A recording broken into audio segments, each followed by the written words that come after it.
आपके साथ पराग गुप्ता और आप देख रहे हैं यूपी उत्तराखंड का सबसे भरोसेमंद channel India news.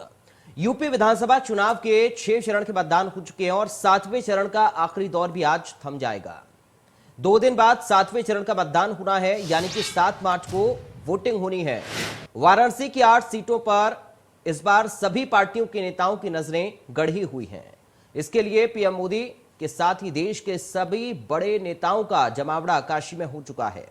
Rahul Gandhi, Priyanka Gandhi Vadra, Akhilesh Yadav के अलावा तमाम नेताओं ने वाराणसी में डेरा डाल रखा है। उधर प्रधानमंत्री नरेंद्र मोदी अपने संसदीय क्षेत्र की सभी सीटों को अपने पाले में करने के प्रयास में हैं।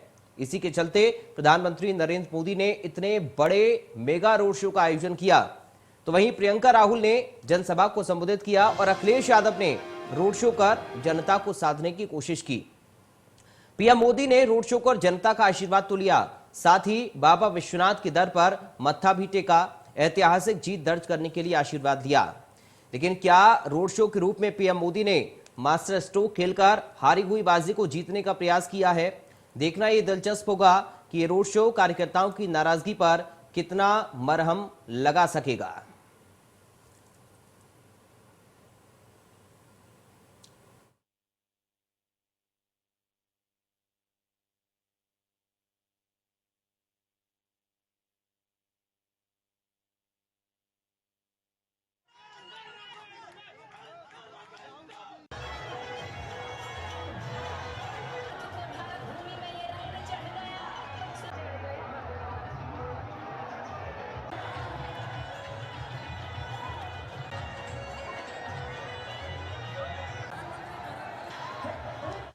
तो चलिए अभी हमारे साथ 2 खास मेहमान जुड़ गए हैं, सीधा आपका परिचय करा दें। समाजवादी पार्टी से प्रवक्ता विनय सिंह हमारे साथ जुड़ गए हैं। विनय सिंह जी, आपका स्वागत है। कांग्रेस पार्टी से प्रवक्ता सुधा मिश्रा हमारे साथ हैं। सुधा मिश्रा जी, आपका भी स्वागत है। सबसे पहले विनय सिंह जी, शुरुआत में आप ही के साथ कर रहा हूं। कल रोड शो किया है प्रधानमंत्री नरेंद्र मोदी ने और अखिलेश यादव ने बनारस में। राहुल और प्रियंका भी पहुंचे जनसभा को संबोधित करने, लेकिन बाबा विश्वनाथ का आशीर्वाद किसको मिलेगा सर? क्या संभावनाएं, क्या उम्मीदें काशी की जनता से आप लोग लगा रहे हैं और 7वें चरण को लेकर किस तरीके का प्रदर्शन आपका? विनय सिंह जी जी, बाबा विश्वनाथ जाहिर सी बात है आशीर्वाद उसी को देंगे जिसने मानवता के धर्म को तार तार किया। उसे बाबा विश्वनाथ का आशीर्वाद नहीं मिलेगा, क्योंकि भारतीय जनता पार्टी ने कहीं न कहीं उत्तर प्रदेश की जनता के साथ विश्वासघात किया है, उनको छला है। जिस तरीके से 5 साल तक उत्तर प्रदेश की जनता ने तमाम समस्याओं से जूझते हुए किस तरीके से 5 साल बिताया है, आज उत्तर प्रदेश की जनता उसको याद कर रही है। आप देख रहे होंगे जिस तरीके का मतदान चरण वाइज चरण चढ़ता चला जा रहा है, एक लहर सी बनी हुई है उत्तर प्रदेश में। जिस तरीके से योगी आदित्यनाथ जी महाराज अपने गढ़ को, गोरखपुर को नहीं बचा पा रहे हैं, आज स्थिति है उन्हें भी अपने जीतने के लाले पड़े हुए हैं। गोरखपुर में बहुत बड़ा नुकसान योगी जी आदित्यनाथ जी महाराज को होने जा रहा है। उत्तर प्रदेश में या पूर्वांचल कहते थे कि योगी आदित्यनाथ जी महाराज का गढ़ है, दम्भ भरते थे, लेकिन आप देखिए किस तरीके से आप सभाओं में उनके चेहरे के सिकन को इतना देख करके आप समझ सकते, वो दम्भ, वो गर्जना जो पहले चरण में थी कि लोगों को बांट दिया जाएगा, वो दम अब निकल चुका है। अब जो है उत्तर प्रदेश की जनता ने निर्णय कर लिया है कि हमें कहाँ मत देना है, किसको देना है, किसको लाना है। कहीं न कहीं हमने देखा, भी हम बांसगांव विधानसभा से आए हैं, हमने देखा एक दलित बस्ती में, वहां पे जो युवा लड़के थे, जो युवा थे, वो कहीं न कहीं उनको यह सोशल मीडिया इतना स्ट्रांग हो चुका है, उन्हें मालूम है कि बाबा साहब के संविधान से छेड़छाड़ करने का प्रयास उत्तर प्रदेश की सरकार कर रही है। किस तरीके से प्राइवेट कर रही है सारी सरकारी एजेंसियों को, तो वो कह रहे हैं ठीक है कि आज जो है प्राइवेट हो जाएगा तो हमें आरक्षण का लाभ कहाँ मिलेगा। हमने गैस की हालत ये देखी कि चूल्हे पे लकड़ी से खाना बन रहा है, बगल में गैस सिलेंडर रखा, उसके ऊपर लकड़ी रखी हुई है, क्योंकि चूल्हे में लगाना है। ये स्थिति है, क्योंकि गैस इतना महंगा हो। ठीक है सर, आपके पास मैं लौटूंगा, आप बने रहिए। सुधा मिश्रा जी, आपके पास मैं आऊंगा। हमारे साथ एसएन सिंह साहब जुड़ गए हैं, बीजेपी से प्रवक्ता। एसएन सिंह जी, आपका स्वागत है। अभी आप सुन रहे होंगे विनय सिंह जी को, वो ये कह रहे हैं कि बाबा विश्वनाथ का आशीर्वाद तो उसी को मिलेगा जो जनता की सेवा करेगा। अब कौन काशी की सेवा कर रहा है और कौन जनता की सेवा कर रहा है, बताइए सर, कितना फायदा पीएम के रोड शो का? कल अखिलेश यादव ने भी रोड शो किया, प्रियंका राहुल भी काशी पहुंच गए। देखिए, कुछ लोग काले नेमी रूप धारण करके जाते हैं, भगवान उनको पहचानते हैं। आप देखिए होंगे जब काशी कॉरिडोर का विकास हो गया और उस उद्घाटन में आदरणीय प्रधानमंत्री जी गए थे, तो अखिलेश यादव जी किस तरह से अमर्यादित भाषा का प्रयोग करके प्रधानमंत्री को गाली देने का कार्य कर रहे थे। प्रदेश की जनता देखी और प्रदेश की जनता ने ये भी देखा है कि काशी का नाम लेते समय किस तरह से विपक्षी पार्टियों को डर लगता था कि हमारा वोट कट जाएगा। काशी के विकास की बात तो छोड़ दीजिए, काशी का नाम लेने से डरते थे कि ये खास जाति धर्म के लोग नाराज हो जाएंगे।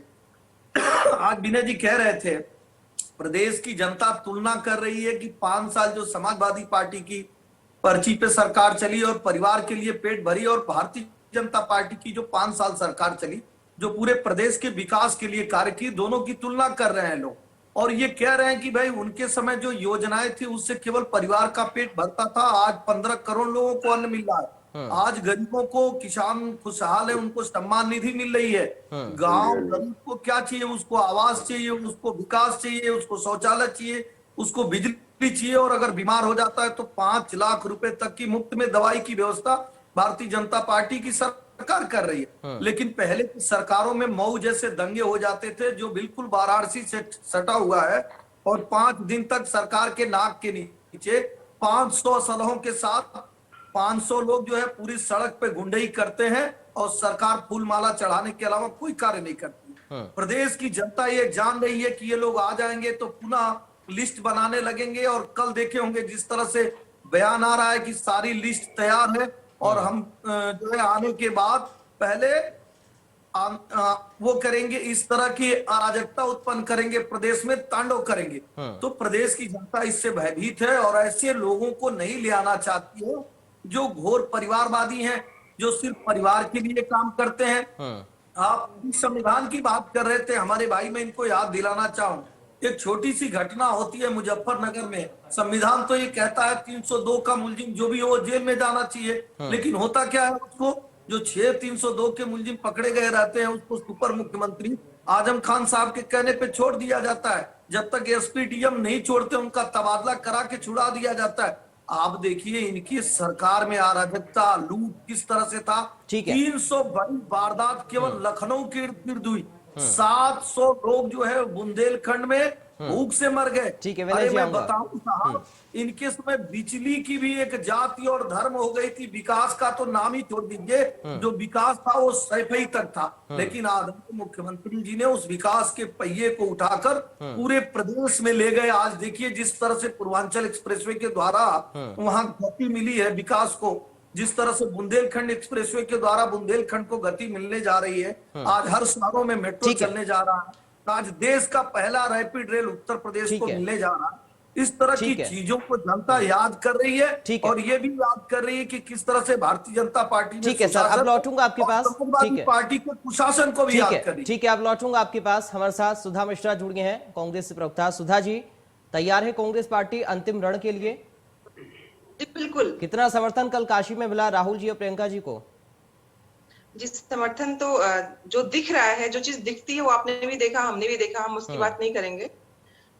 जब कुछ चीजें अगर शोर शराबे से अलग कभी कभी सुगबुगाहट जो भी होती है वो भी बड़े बड़े परिवर्तन को दिखा देती है, तो उस पर हम बात नहीं करेंगे। हमारी पूरी तैयारी है, हमारे जो शीर्ष नेता हैं उनकी पूरी तैयारी है। और जाहिर सी बात है, जब आप जमीन से जुड़ोगे, जब चीजों से जुड़ोगे, आपको जब लफबाजी छोड़ के काम करना होगा, तो आपके पास रटी रटाई चीजें नहीं होंगी। आप देखिए जितने भी अभी हमारे भाई एसएन जी बोल रहे थे, रटी रटाई भाषा जहां शुरू करनी और कहाँ किस फेज में क्या बोलना है, ये भी इन लोगों को क्लियर रहता है। उसके बाद अभी तक बात कहीं किसी पौराणिक आख्यान की नहीं होती, किसी पौराणिक राक्षस या देवों की बात नहीं होती। अब उस पर भी ये लोग आ गए हैं। अब कालनेमी का नाम लेंगे।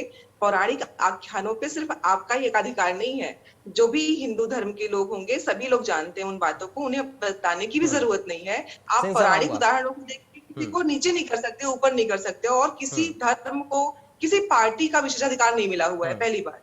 दूसरी बात कि जब आप विकास की बात करते हो, आप काशी की बात कर रहे हो, तो अगर आपने सच में देखा हो काशी किस तरह विकसित हुई है और कितनी दिखाई गई है विकसित, एक होता है दिखाना और एक विकसित होना, दोनों में कितना अंतर है ये खुद भी जानते होंगे, बखूबी जानते होंगे। मुझे उस सब चीजों पर चर्चा नहीं करनी, आप लोग चूंकि इतने सशक्त हैं, जो हमारी मीडिया है, जो हमारा आज बहुत अच्छी बात ये है कि हमारा संचार माध्यम इतना तेज है कि झूठ और सच का फर्क वो खुद देख लेता है। लफबाजी, बयानबाजी उस पर अपना पर्दा नहीं डाल सकती है। दूसरी बात जो मैं कहना चाहती हूँ कि हर बार हर फेज में आपके मुद्दे चेंज हो जा रहे हैं, तो जनता इतनी बेवकूफ नहीं, वो शुरू से ही कयास लगा रही थी। चाहूंगा 1 मिनट, शुरू से कयास लग रहा था कि जब पश्चिमी उत्तर प्रदेश से शुरू होगा और जब वो काशी तक पहुंचेगा तो इनके बयान कैसे बदलेंगे और किस दर बदर इनका वो जो दर परत जो चीजें होने वाली थी, सबको मालूम था। इस बार सबने कयास पहले लगा लिए थे, आपको बताने की जरूरत नहीं थी। सबको मालूम था पहले फेज में क्या बोलेंगे, दूसरे में क्या बोलेंगे, तीसरे में क्या बोलेंगे, चौथे, पांचवें, छठवें और सातवें, आठवें तक पहुंचते पहुंचते आपको क्या बोलना है, ये सबको पहले से ही मालूम था। उसके पहले नहीं मालूम था लोगों को कि क्या क्या बोलने वाले हैं, लेकिन इस बार सबको मालूम था कि ये मुद्दा कहां से कहां तक पहुंचेगा और कैसे प्रणाम भेजने के लिए, प्रणाम को कहने की, प्रणाम वो हमारा माध्यम है कि हमें खुद पांव को छू के आशीर्वाद लेना पड़ता है। किसी के द्वारा प्रणाम नहीं भेजते हैं, लेकिन आप वो भी कर गए, आपने प्रणाम भी भेज दिया। लेकिन जनता जानती है कि प्रणाम हमारा वह माध्यम है और जनता प्रणाम उसका स्वीकार करेगी जो पांव तक पहुंचेगा, जमीन तक पहुंचेगा। ठीक है, एसएन सिंह साहब आऊंगा, थोड़ा सा रुक जाइए। स्वागत है, 7वें चरण को लेकर चर्चा हम कर रहे हैं। 3 खास प्रवक्ता हमारे साथ जुड़े हुए हैं तीनों ही पार्टियों के। एसएन सिंह साहब आपके पास में आ रहा हूं, आप जवाब दे लीजिए सुधा जी और विनय जी की बात का, उसके बाद विनय जी आपके पास आऊंगा। सिंह साहब बोलिए। देखिए, अभी सुधा जी कह रही थी एक ही नारा कांग्रेस ने दिया था, लड़की हूं लड़ सकती हूँ, वो भी अधूरा रह गया, केवल उत्तर प्रदेश में रह गया। लड़की हूं लड़ सकती हूँ का नारा चला, वहां 40% नहीं दिए, न पंजाब में दिए, नहीं उत्तराखंड में दिए। आपको इस बात से एतराज है? सुन लीजिए, इनके नेता कहते हैं आपको एतराज है इस बात से? होते हैं और हिंदू जो लड़के काशी विश्वनाथ में जाते हैं और लड़की छेड़ने जाते हैं, राहुल गांधी जी कहते हैं। 9 वकील खड़ा किया जाता है कि राम मंदिर बनने न पाए, इससे भारतीय जनता पार्टी को फायदा होगा, कपिल सिब्बल साहब ने कहा। एक रामायण कोरोना काल में दिखाया जा रहा था, जो धारावाहिक था, उसमें भी खड़ा होकर कहे कि नहीं, ये रामायण नहीं दिखाया जाना चाहिए, इससे एक धर्म को फायदा होगा। आप देखिए, बंटवारे की राजनीति कम करता है। मैं कह रहा हूं कि ऐसे ही लोगों को कालनेमी कहा जाता है, जो कहीं पे हिंदू और कहीं पे मुस्लिम, कहीं सिख और कहीं ईसाई हो जाते हैं। अरे भाई, भारत तो सभी धर्मों का देश है, यहाँ सबका सम्मान होगा, आप जो हैं वो रहिए। दूसरी बात मैं ये कहना चाहता हूँ, इस तरह से करने की जरूरत नहीं है। धर्म आपका अपना नहीं है, धर्म सबका है। आप कालनेमी कह के या कुछ कह के इसको वो नहीं कर सकते। और अगर लड़की हूँ लड़ सकती हूँ कहा है, तो क्या आपके अपने घर में महिलाओं को अगर एतराज है, ठीक है सुधा जी, आ रहा हूं, थोड़ा सा रुकिए। सिंह साहब कंप्लीट करिए। आप चाहते नहीं महिलाएं आगे जाएं, आपको इस बात से एतराज है? वहाँ के दुकानदारों से पूछ लीजिए, आपको एतराज है कि लड़की आगे बढ़े, आप सीधे स्वीकार कर लीजिए। चलिए ठीक है, लौट रहा हूं आप दोनों के पास, एसएन सिंह साहब और सुधा मिश्रा जी। अब रुकिए प्लीज, सिंह साहब रुकिए, लौट रहा हूं आपके पास। विनय जी बहुत देर से इंतजार कर रहे हैं। विनय जी देखिए, सिंह साहब कह रहे हैं कि अभी तो आपकी सरकार बनी नहीं है, लेकिन आपकी पार्टी के नेता धमकी पहले से ही दे रहे हैं। देखिए, मैं एसएन साहब को देख रहा था और पहले भी डिबेट पे बैठा था इनके साथ। आज इनकी बेचारगी और हताशा इनके चेहरे से झलक रही है। बेचारे कर क्या सकते हैं, आज इनके पास कहने के लिए कुछ नहीं है। फिर उन्होंने वही पोयम शुरू कर दिया सुनाना कि राम मंदिर ये था तो ऐसे उसको रोका जा रहा था। कहीं किसी चीज को नहीं रोका जा रहा था। एक संविधान है हिंदुस्तान के अंदर, उस संविधान के तहत जो कानून ने जो निर्णय दिया उसको सबने स्वीकार किया है। कहीं किसी ने कोई उस पर आपत्ति जाहिर नहीं किया। ये सब बातें खत्म हो चुकी है। अगर ये बता रहे हैं कि प्रणाम किया, तो प्रणाम सबको स्वीकार है, लेकिन कबूतर उड़ा करके प्रणाम कौन स्वीकार करेगा? आज प्रणाम वो होता कि हमारे देश में, हमारे प्रदेश में युवा बेरोजगार आत्महत्या न कर रहे होते, आज उनके पास रोजगार होता, वो अपने माँ बाप का सेवा कर रहे होते। तो इससे बड़ा प्रणाम इस भारतीय संस्कृति में कोई हो ही नहीं सकता है। लेकिन इन्होंने जिस तरीके से महंगाई और जिस तरीके से महिला के सम्मान के साथ खिलवाड़ करके इन्होंने पार कर दिया, इनके प्रणाम को कौन स्वीकार करेगा? आज जनता इतना परेशान है कि वो उठकर खड़े होने लायक नहीं है। करते हैं। ठीक है, एहसन सिंह साहब थोड़ा सा रुकिए। अगर विकास किसी की सरकार में हुआ है, एक मिनट सिंह साहब, मैं नहीं बोलता हूँ बीच में, मेरी बात सुन लीजिए। हमें मालूम है दर्द होता है। ऐसे नहीं समझ आ रहा आपको क्या बोल रहे हैं, ऐसे समझ नहीं आ रहा सर। जी सिंह साहब ऐसे समझ नहीं आ रहा क्या बोल रहे हैं, थोड़ा सा रुकिए। नहीं, विनय जी कंप्लीट सिंह करिए साहब, फटाफट बात। सिंह साहब, आपको सुंदर कांड को ही गाली देना सिंह है, साहब, आप दूसरे की अरे पोएम सुनाना बंद कीजिए, कीजिए। कब तक पोएम सुनाएंगे?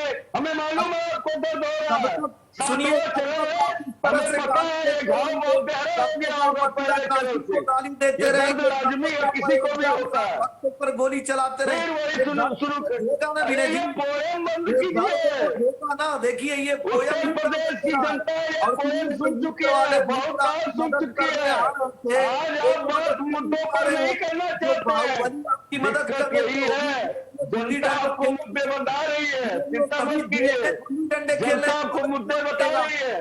देखिए प्रयाग, ठीक है, रुक जाइए अब, रुक जाइए एहसन सिंह साहब, विनय सिंह जी प्लीज ये भारतीय जनता पार्टी की रुकिए, अवस्था है। प्लीज। ये दर्द है, बड़ा कर ठीक रहा है, ये दर्द बड़ा ठीक गहरा है, ठीक है, जख्म बड़ा गहरा है। ठीक है, हो गया सर, सिंह साहब हो गया।